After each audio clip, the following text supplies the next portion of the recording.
Magandang araw sa inyong lahat. At kumusta po kayong lahat? Sumaatin pong muli ang pagpapala para sa araw na ito. Nasaan man kayo sa mga oras na ito.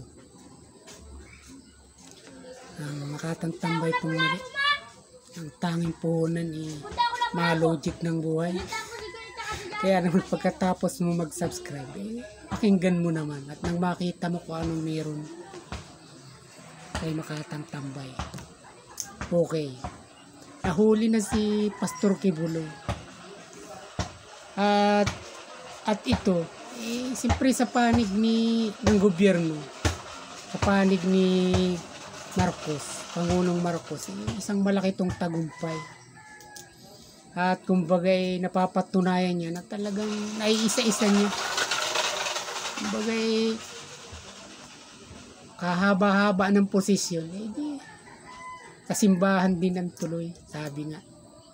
At pagkatapos nga ni Alice Go, ito na nga si Kibuloy ang nahuli naman.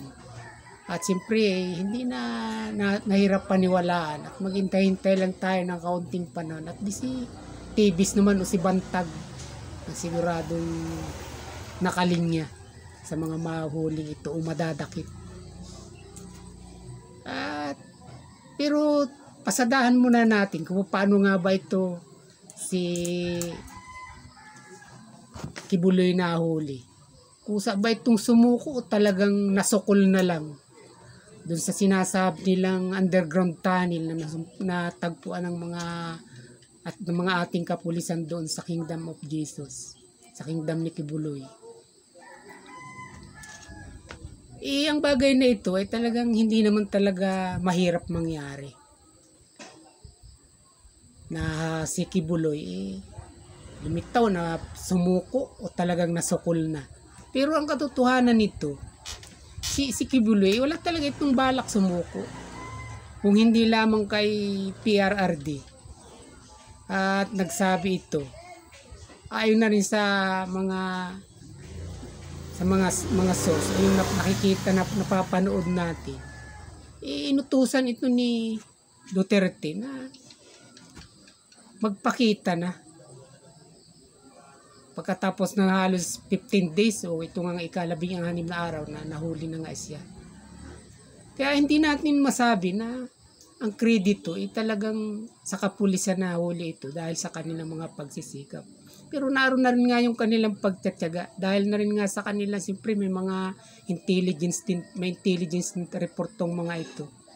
Imagine, isip-isipin mo ba naman 10 million yung nakapatong sa ulo nito.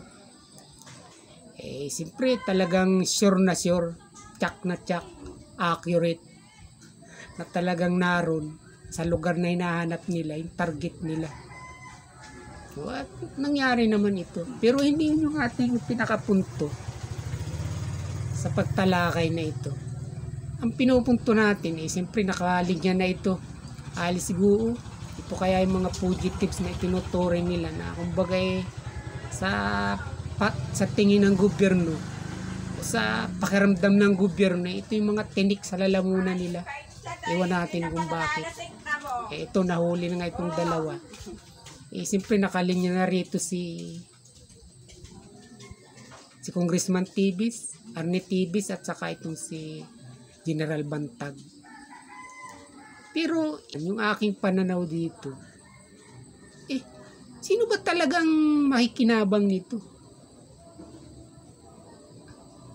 Ang administrasyon ba ni Marcos? Si Marcos mismo?